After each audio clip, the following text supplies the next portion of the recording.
Super Mario Sunshine. What is there to say about this game? It's pretty weird from a sequel perspective. They took a game about walking right and eating mushrooms, flawlessly translated it into 3D, and then put a super soaker in it. To say this game is divisive would be correct.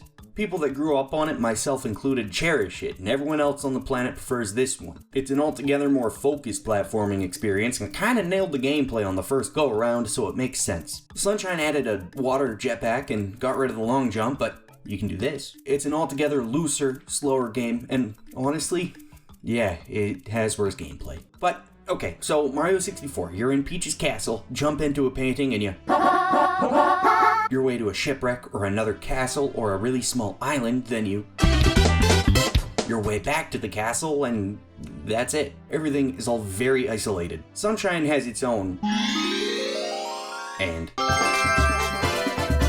but everything coexists. Where it falters in gameplay, it makes up for in its shockingly cohesive world. See? Look, there's Rico Harbor. There's the airstrip. You can't really see Serena Beach from Delfino Plaza, but you can if you look from Pina Park. The further you get into the game, the more Delfino Plaza lights up, and eventually you unlock a bitchin' pair of sunglasses and a very classy Hawaiian shirt. It's good vibes from start to finish, vibes so gnarly they couldn't be of this Earth. They must have come from a slightly different, infinitely more radical version of Earth. You know what's cool about Mario 64?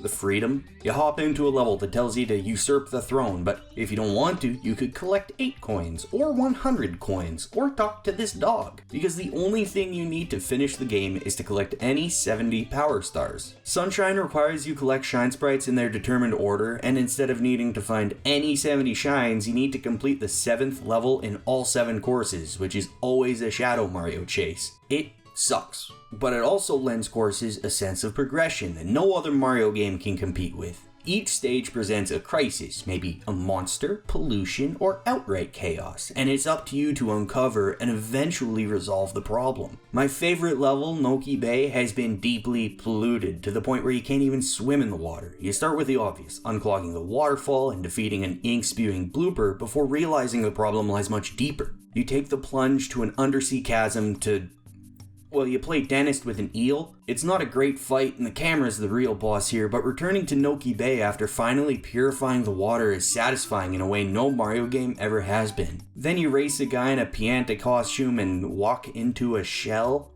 So these are the secret levels, despite being named on the level select screen. Shadow Mario steals your water gun and you're presented with a very straightforward platforming challenge. Objectively speaking, they're probably the strongest portions of the game from a strictly gameplay perspective, which is probably why this is the direction they went in for Galaxy. Removing FLUDD speeds up the gameplay considerably, but has the side effect of making these stages hard as balls. They also completely break up the pacing of the game, transporting you to a Mega Bloks inspired fever dream. They're completely disconnected from the rest of your journey. Once you head back to Noki Bay, you chase Shadow Mario out of the cliffside village and finally celebrate with the Noki in the now crystal clear water below. And every course follows this arc of complication, solution, retaliation, and celebration. You're not just rescuing the princess here, you're saving the island and everyone who lives on it. As the sunshine slowly returns to Delfino Plaza, different upgrades are spread through the world, and the way new levels are introduced feels so much more natural than Super Mario 64's Star Doors. Yoshi makes an appearance, but he's got this thing where if he touches the water, he'll die.